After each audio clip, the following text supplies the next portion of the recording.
Everybody dies, don't they? Everybody come back, don't they? Isn't that so? You tried to get into the locked drawer today, didn't you? How do the dead come back, Mother? What's the secret? What's the secret? The Snow by Hugh Walpole. The second Mrs. Ryder was a young woman, not easily frightened, but now she stood in the dusk of the passage, leaning back against the wall, her hand on her heart, looking at the grey-faced window, beyond which the snow was steadily falling against the lamplight. The passage where she was led from the study to the dining room, and the window looked out onto the little paved path that ran at the edge of the cathedral green. As she stared down the passage, she couldn't be sure whether the woman were there or no. How absurd of her! She knew the woman wasn't there.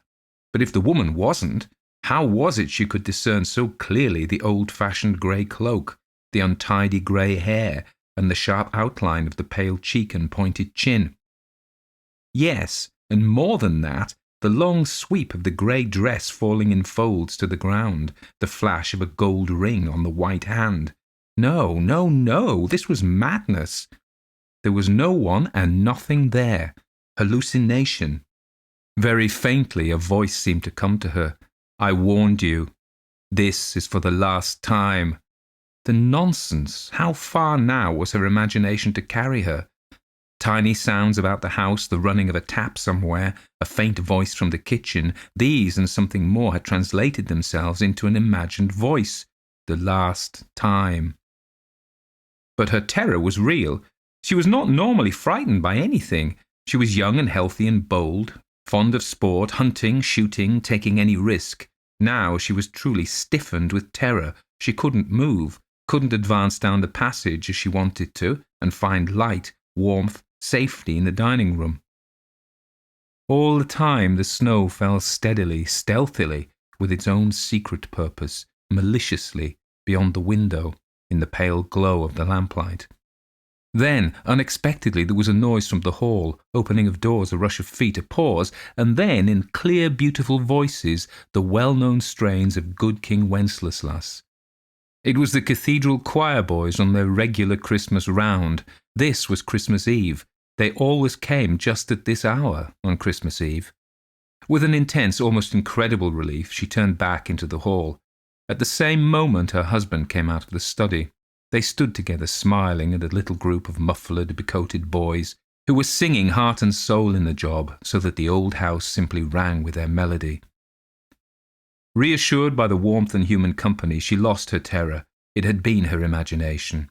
Of late, she had been none too well. That was why she was so irritable.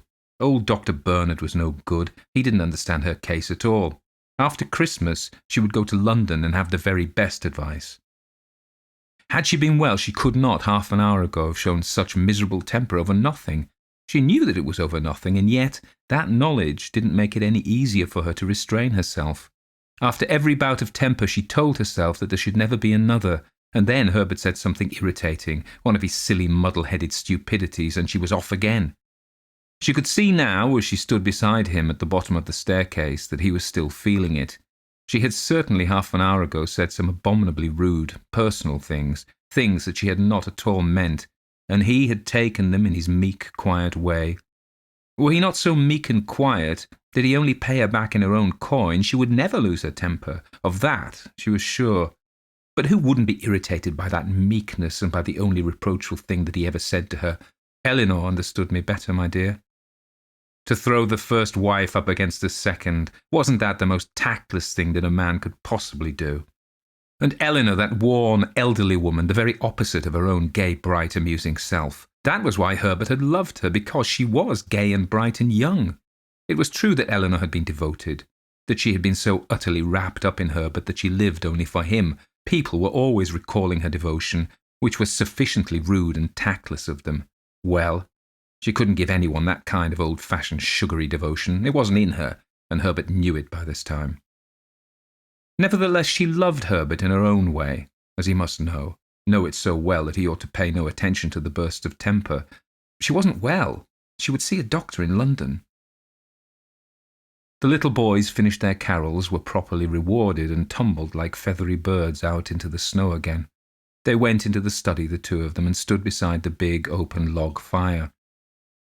She put her hand up and stroked his thin, beautiful cheek. "I'm so sorry to have been cross just now, Bertie. I didn't mean half I said, you know." But he didn't, as he usually did, kiss her and tell her that it didn't matter. Looking straight in front of him, he answered, "Well, Alice, I do wish you wouldn't. It hurts horribly.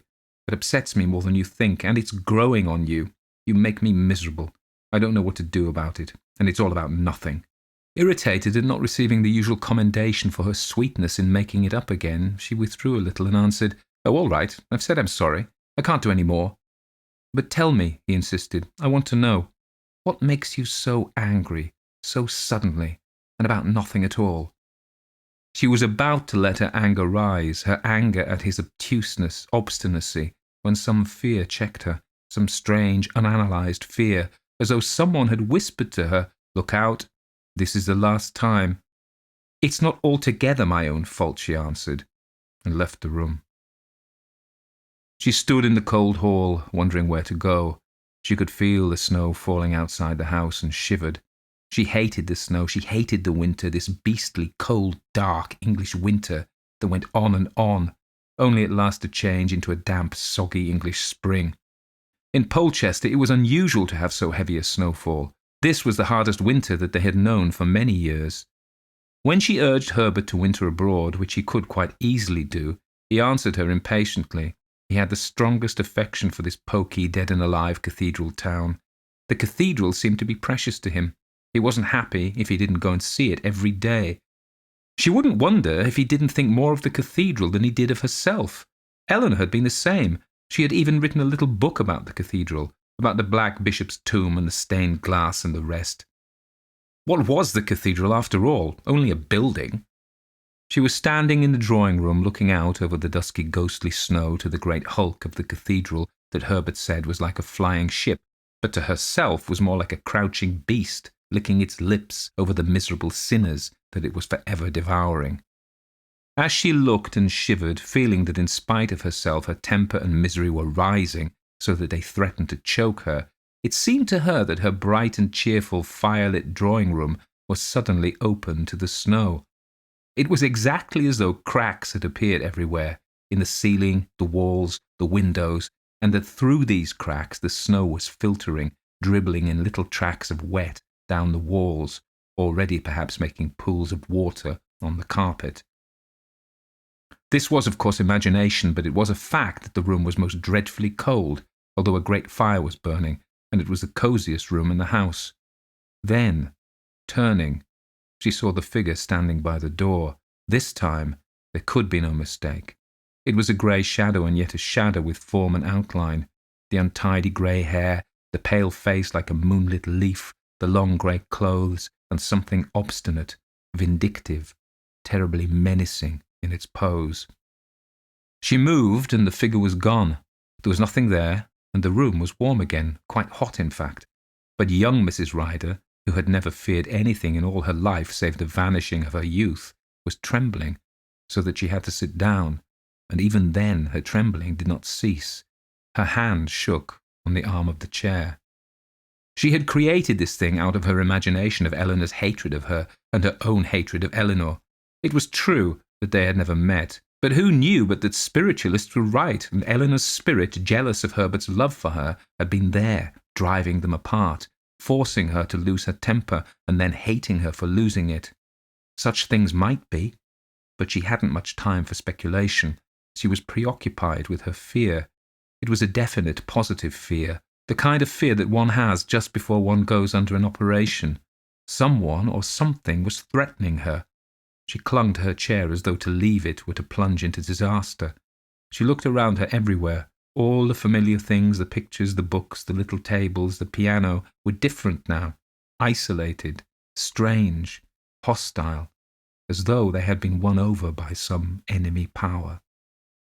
She longed for Herbert to come and protect her. She felt most kindly to him. She would never lose her temper with him again, and at that same moment some cold voice seemed to whisper into her ear, "You had better not. It will be for the last time." At length she found courage to rise, cross the room, and go up to dress for dinner. In her bedroom courage came to her once more. It was certainly very cold, and the snow, as she could see when she looked between her curtains, was falling more heavily than ever. But she had a warm bath, sat in front of her fire, and was sensible again. For many months this odd sense that she was watched and accompanied by someone hostile to her had been growing. It was the stronger perhaps because of the things that Herbert told her about Eleanor. She was the kind of woman, he said, who once she loved anyone would never relinquish her grasp. She was utterly faithful. He implied that her tenacious fidelity had been at times a little difficult. She always said, he added once, that she would watch over me until I rejoined her in the next world. Poor Eleanor, he sighed. She had a fine religious faith, stronger than mine, I fear. It was always after one of her tantrums that young Mrs. Rider had been most conscious of this hallucination, this dreadful discomfort of feeling that someone was near you who hated you. But it was only during the last week that she had begun to fancy that she actually saw anyone, and with every day her sense of this figure had grown stronger. It was, of course, only nerves, but it was one of those nervous afflictions that became tiresome indeed if you didn't rid yourself of it. Mrs. Rider, secure now in the warmth and intimacy of her bedroom, determined that henceforth everything should be sweetness and light, no more tempers.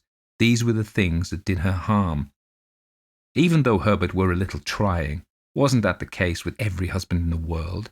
And wasn't it Christmas time? Peace and goodwill to men, peace and goodwill to Herbert.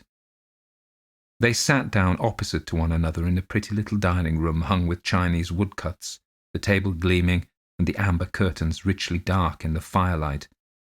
But Herbert wasn't himself. He was still brooding, she supposed, over their quarrel of the afternoon. Weren't men children? Incredible the children they were. So when the maid was out of the room, she went over to him, bent down and kissed his forehead. "Darling, you're still cross. I can see you are. You mustn't be. Really, you mustn't. It's Christmas time, and if I forgive you, you must forgive me." "You forgive me?" he asked, looking at her in his most aggravating way. "What have you to forgive me for?" Well, that really was too much. When she had taken all the steps, humbled her pride, she went back to her seat, but for a while couldn't answer him because the maid was there. When they were alone again, she said, summoning all her patience, "Bertie, dear, do you really think that there's anything to be gained by sulking like this? It isn't worthy of you. It isn't really." He answered her quietly. "Sulking? No, that's not the right word, but I've got to keep quiet. If I don't, I shall say something I'm sorry for." Then, after a pause, in a low voice as though to himself, "These constant rows are awful."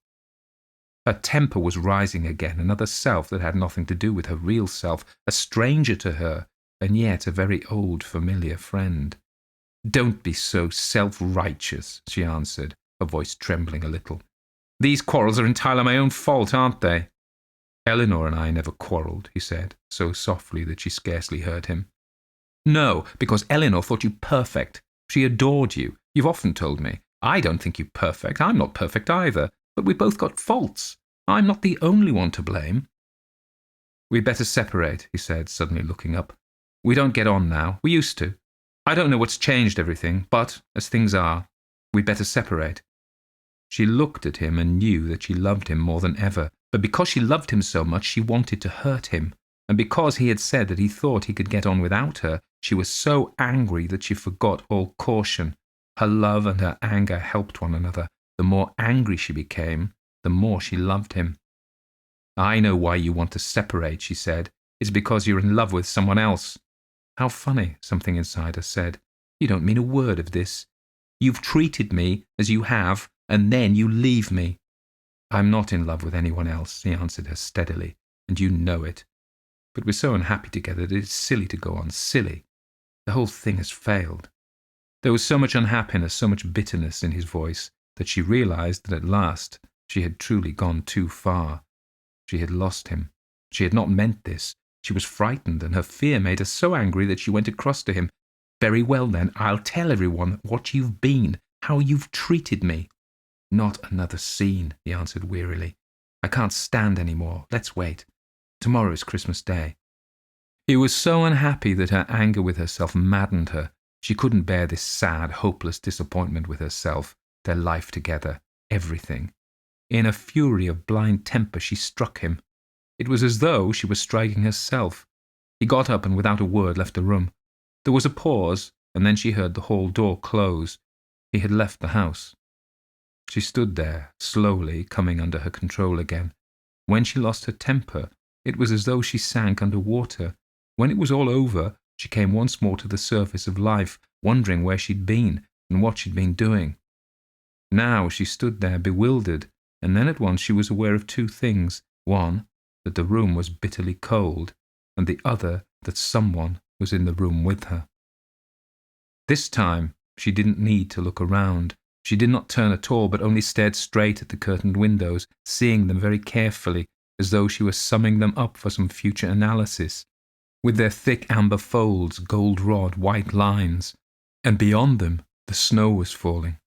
She didn't need to turn, but with a shiver of terror, she was aware that the grey figure who had all these last weeks been approaching ever more closely was almost at her very elbow. She heard her quite clearly. "I warned you.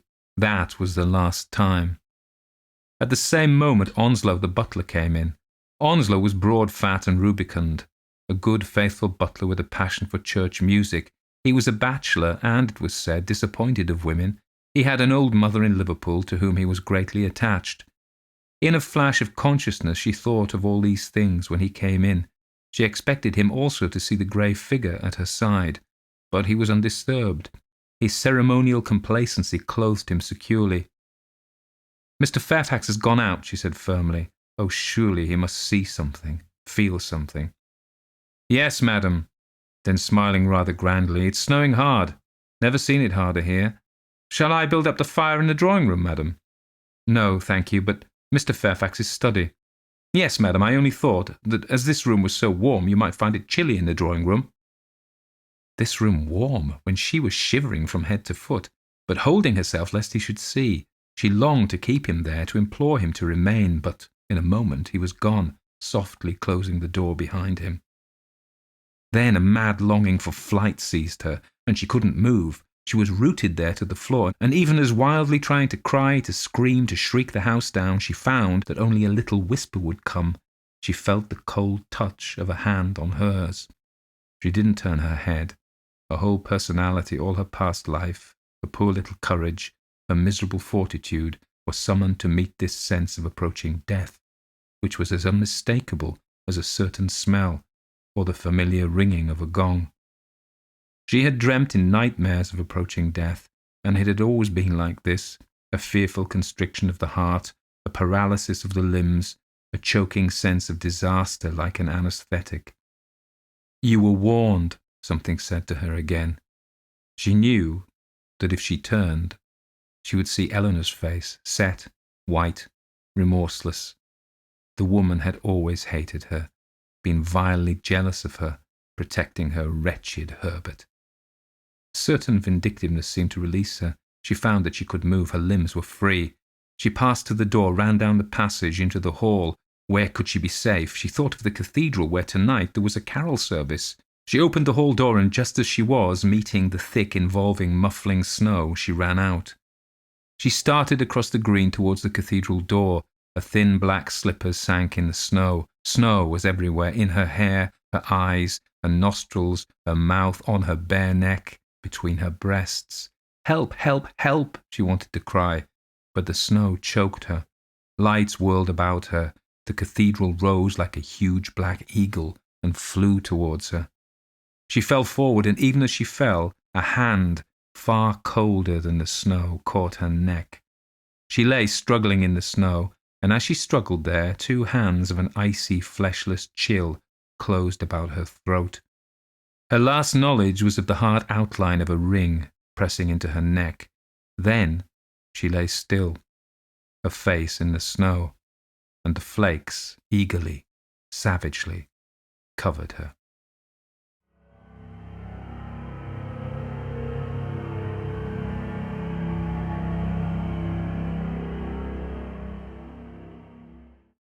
Hugh Walpole was an English novelist born in New Zealand, actually, in 1884, but of course in those days New Zealand was part of the British Empire, and he died in June 1941.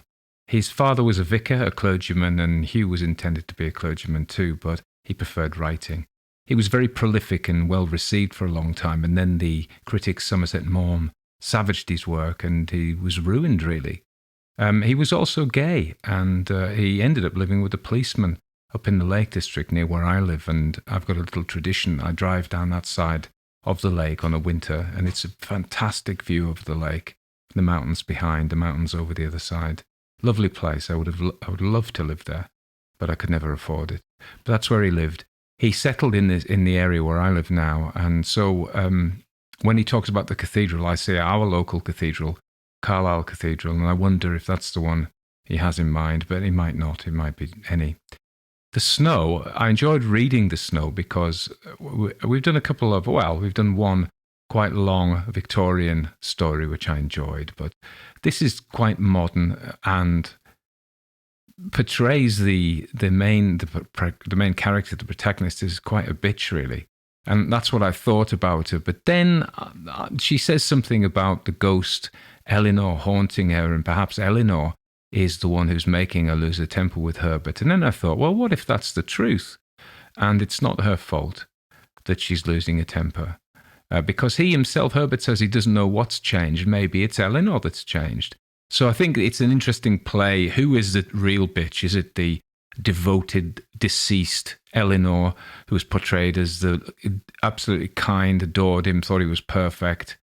But there's a hint that she was perhaps a little bit too controlling and too overbearing, tenacious fidelity, he says. So maybe it is her. Maybe she is the cow in the end, but you don't know. So I enjoyed it. It was shorter than the ones we've been doing. I think it's 20 minutes or so. The reason for that is because I'm off. I'm working this weekend, and then I'm off to London for 3 days with Sheila, and we're going to see Ghost Stories, which is a play in the West End in London, which is supposed to be very scary. And then I'm going to see my favourite band on the Tuesday night at the Albert Hall. It's the 50th anniversary tour of Hawkwind, and I'm looking forward to seeing them.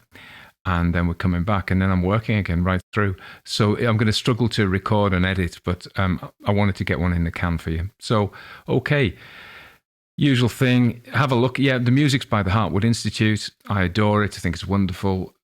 Check them out. Buy their stuff. There's a link. You can buy me a coffee if you want. There's a link to a thing called Coffee. And you can buy a T-shirt. I've created a T-shirt, and there's a link to that on eBay. And that's about it, really. So I'll record something else. I'm going to be starting to do winter Christmas stories now. I've got 2 or 3 in mind before I probably do Christmas Carol or Dickens's Christmas Carol, because I'd like to read that. Anyway, you all take care.